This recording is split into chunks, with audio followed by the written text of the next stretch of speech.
Hi and welcome back to the Citizen channel. We're all staying safe and well, and our World Cup update, definitely with a bit of a sky blue head today. Yes, we have City players in action. We look at Tuesday the 6th of December and day 17 as we, the last couple of round 16 games as we look forward to the quarter-finals, of course. So please, if you are new to the channel, push that subscribe button, push the bell notification. Everything's City normally, of course, past, present, forever. And of course, anything with a City tint like this, of course, always added in. And your support will be very, very welcome. If you press those buttons, if you can find time just to press it again for the like button or the thumbs up button, make an old City fan very, very happy. Right, please, if you can, check out my back home feature. I'll be adding to this as the World Cup continues, looking at the players coming back, how they've played, how we can expect them to perform going forward for us, where it matters for City. And of course, might be even looking at a couple of ex-players as well who've we've stumbled across in this World Cup. Right, Friday the 9th of December, we're going to look forward to some quarter-finals. So let's have a look at the first two as we await the finalists for the second, or the names for the second two as I'm recording this. Two quarter-finals on Friday, 3 p.m. kickoff, Education City Stadium, Croatia. 33, please, I don't condone gambling when the fun stops. Croatia are 33-1 against to beat Brazil. That's not a bad price, is it? I'm a Croatian fan, and I'll be having 50p on that. Brazil are the 15-8 favourites. Sorry, my apologies. Croatia 33-1 to win the World Cup. I mean, as a Croatian fan, I probably won't waste 50p on that. My apologies. I can't even read my own writing here. And Brazil are 15-8 now to win the World Cup.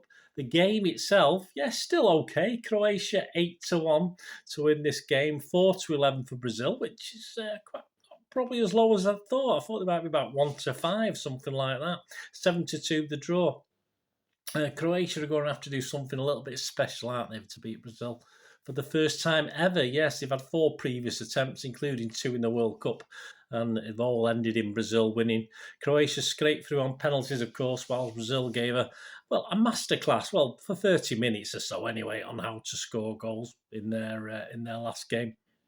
Croatia's talisman, Modric, of course, looked a wee bit jaded in the last game and was taken off against Japan, and he will certainly need to step up again for this one. But the Brazilians have talismen all over the place, don't they? They don't just have one, obviously, when they talk about Neymar, but it's more than that, isn't it? Let's be honest about it.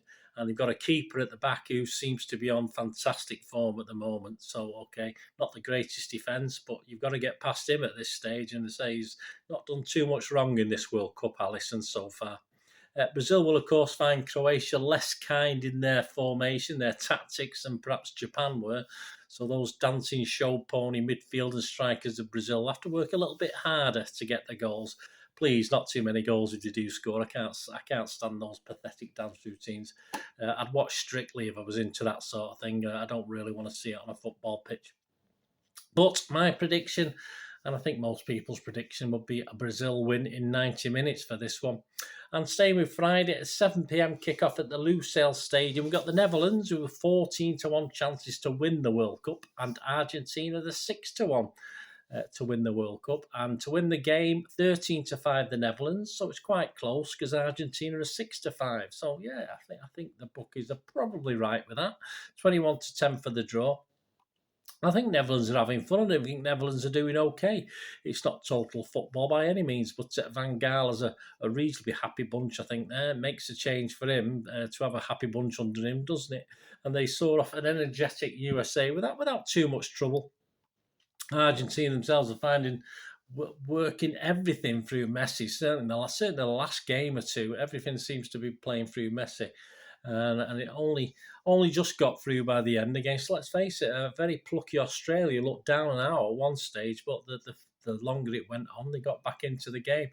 If Di Maria is back, I think that will be a good thing for Argentina. I think play a bit more through him as well, rather than relying on Messi all the time. And Alvarez, of course. His confidence must be on a real high at the moment. And as a foil for Messi, I think he's excellent. He's doing very, very well, so all seems well there. The Netherlands, though, will be a stern test, and I don't think they'll be lacking in confidence. As a bookies predict there with those odds, I do predict a tight game. We should get goals, and it's no surprise if this goes to added time, though, and the dreaded penalties, perhaps. But yeah, it'll be hard going to finish this in 90 minutes. But hey, you never know if Argentina sort of carry on as they perhaps have been playing in little fits and starts at the moment, they could finish this off in normal time. I think it could easily be added time and penalties. My prediction, yeah, let's just have a bit of fun. Let's just have a bit of fun. Let's say Netherlands could just deny us all a South American semi-final, which I would look forward to, by the way. Brazil and Argentina, my mouth waters at the prospect, but yeah, the Netherlands could spring a surprise on this. How about a win on penalties for the Netherlands? That'll do. And on to the two games. That's the first set of quarterfinals. I'll have a look at the next set of quarterfinals tomorrow in the update. And on to the two games played to discover our final quarterfinalists, of course. As I'm recording this, I will come back on and add to it later on with the later kickoff. But as I'm recording this, we know one of them anyway. That's for sure. The 3 p.m. kickoff. Morocco was 6-1 against. The bookies be quite happy with that. Spain were 4-7 on in this one, and 11-4 the draw because obviously 90 minutes, 11-4 is the one that stood out, wasn't it? I'm not giving anything away in the Education City Stadium. It ended a draw, so people would have perhaps had a go at 6-1. Morocco would have certainly had a go at Spain at 4-7. Rodri and Laporte were lining up in sky blue, so they felt at home, and ex-blue Torres was lining up as well for Spain. There was no fear from Morocco as they took the game to Spain in the first half. And although there's nothing specific, as possibly the best moments did fall to Morocco in say, a tight 45 minutes. In the second half, though, Spain upped the pace and showed a lot more urgency. Morocco dropped deeper and deeper as the game went on. But Spain just lacked that final ball or that final little touch to actually take the lead, and it went into extra time. Both teams, again, Morocco come out, had a couple of good chances as Spain still pressed, and both teams had decent chances as into injury time.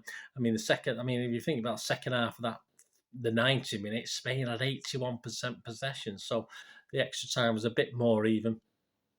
And as Spain pushed forward, Morocco got a little bit more dangerous again on the break, and it was literally the last minute of extra time where Spain, a great chance at the far post, glanced the other post. Yeah, the guy just sort of met it nicely, but yeah, all he had to do was literally get it on target. He probably had that sort of area to aim at, but unfortunately he glanced the far post and it went to penalties after finishing 0-0. The XG philosophy for the 90 minutes, Morocco 0.35 and Spain 0.61. So I think that just sort of sums it up. And the penalties, of course, Morocco going through 3-0 on penalties. They scored the first, they scored the second, the third was saved. And yes, with a sort of Panenka, didn't get very high, only got about a foot off the ground, but a little Panenka won it for them. Spain had hit the post, had one saved, and then, of course, definitely the most experienced player on the pitch, had seen everything, won everything. Busquets had his penalty saved as well. So a comfortable 3-0 win and a shot win for Morocco. And that was their first ever penalty shootout in the World Cup. On to the City players and ex-City players. Yeah, Rodri and Laporte, a partnership there at the centre of defence that seems to play week in, week out. I think they're doing an exceptional job. Apart from one poor kick out from Rodri, I think in the second half, he was just excellent today. Nothing fantastic, just simple, no-nonsense way from Rodri. I think he had one attempt at a long-range through ball that didn't quite come off, but just in control. And similarly, Laporte was excellent as well. Morocco were quite good, an odd break, and Rodri and Laporte might have been. There was one where I thought the Moroccan player was offside, but he waved play on, and Laporte got back to sort of tow it back into safety. So yeah, a no-nonsense display from both guys, I think. As far as Torres, we'll talk about him perhaps in the back home edition, which we're going to have now, of course, on these three players. As far as Torres playing out on the right, he just doesn't supply that killer cross or pass inside playing on the wing. So Yeah, I think Torres. I wasn't overly disappointed when he left City, and I think his time at Barca has been a bit mixed, to be kind. I don't think it's been that great, and I didn't see much playing for Spain that made me think, oh, what a shame he couldn't stay at City. That's for sure. Not that he wanted to, of course. Anyway, there you go, guys. Right, that's that one. So we will now move on to the later kickoff. This 7 p.m. game pitted Portugal, the 10-11 on favourites, against Switzerland, 7-2, 23-10 the draw at the Lusail Stadium. Yeah, Diaz and Bernardo were playing, but yeah, poor old Cancelo been dropped. How rude. I mean, having said that, there was another guy dropped, wasn't there? Excuse me. Penaldo was dropped as well, but obviously they saw the benefit, and Mr. Cancelo might be having a little bit of trouble getting back in the team as well. Of course, Akanji was playing for Switzerland. The game itself, Diaz with an early forearm smash on Mbolo, wasn't it? That was interesting. 15 minutes at Ramos, a surprise starter, blast Portugal into the lead. The keeper beat high at his near post, a bit like Alvarez, that one, how he takes his goals. And the thing with Portugal, once they've been going ahead, they've been a bit defensive. But I made a little comment here, they need to keep on the front foot. Well, they certainly did. 33 minutes, that old nasty piece of work, Pepe heads in a corner. Akanji was behind him. I think Pepe got stuck in between two players. You can't particularly blame Akanji, but he couldn't get anywhere near him, and that was 2-0. The Swiss were okay, but Portugal put in a very, very good 45 minutes. As I said, without old Penaldo up there as well. So half-time 2-0. Second half, it was going to get worse for Switzerland, wasn't it? 51 minutes, a second for Gomez. A tap-in at the front post made it 3-0. And Bolo got his own back and body checks Diaz. It's a big unit, isn't he, Mbolo? Yeah, I must admit. And Diaz did struggle a little bit. We'll just have a quick chat about Diaz after. 55 minutes, it's 4-0. It's all too easy. Rafael Guerreiro adds a fourth.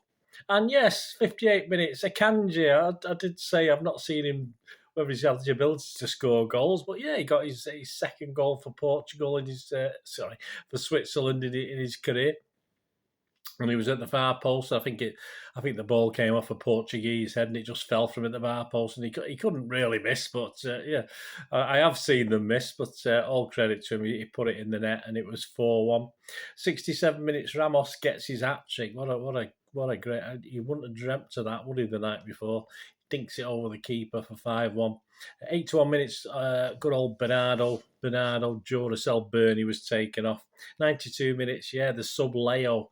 I don't know what the goalie was doing. The commentator seems to think he might have took a deflection, which he didn't, and he saw that. But yeah, he makes it 6-1. I think Leo was just totally wrong-footed. He didn't even go for it. It was just a cracking shot from distance from the edge of the box into the goal. 92 minutes, and it finished, of course, Portugal 6 and Switzerland 1. We like a 6-1, don't we? Portugal 6, Swiss 1. That was Switzerland 1. That was a hell of a score. XG Philosophy at XG Philosophy. Portugal's XG 2.36. Certainly performed over that, didn't they?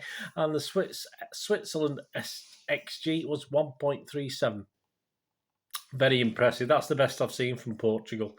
And it doesn't surprise me. It doesn't surprise me without Ronaldo playing that they're a totally different team, because you have to think about it's like Argentina without Messi. They have to try and come up with different things, and like City with KDB, if you like. I think it was last season when we had to do without him for a while.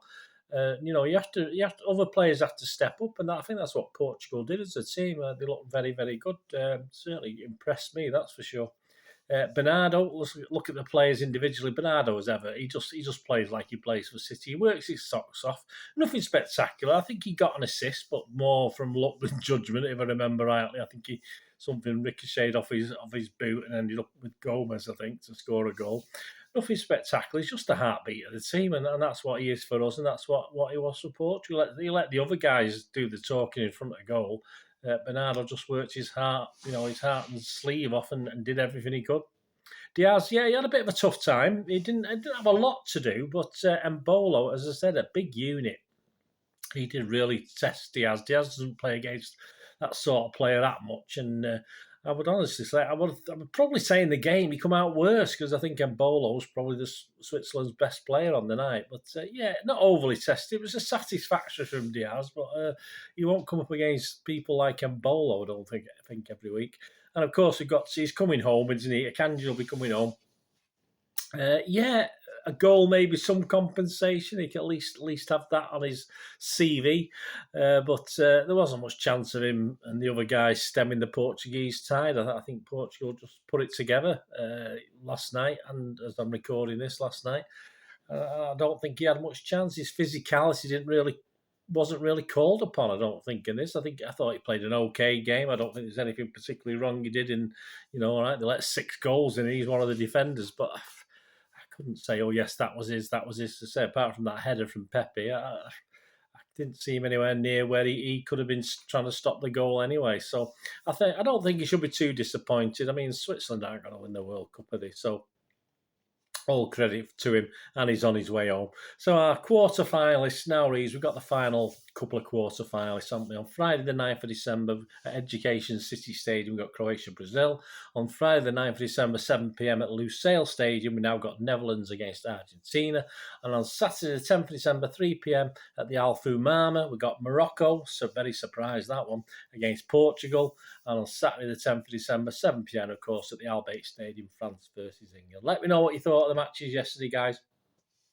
I will be back, obviously, with the preview of the second lots of quarterfinals after the games on Friday. So stay. There'll be a big gap, like 1 day gap, won't there? But there will be a new edition of Back Home out. We'll have a look at the City players that are coming home and see what it bodes for City as us. That's all we care about. We don't particularly care about the teams that have been knocked out now, do we? We just care about what's going to happen with City. So we'll have a chat about that. So keep your eyes peeled for that. Thanks for watching, guys. Let me know your thoughts. Great to hear from you. Until we meet again, I'll ask one thing, don't I? Please stay safe, everyone. Bye for now.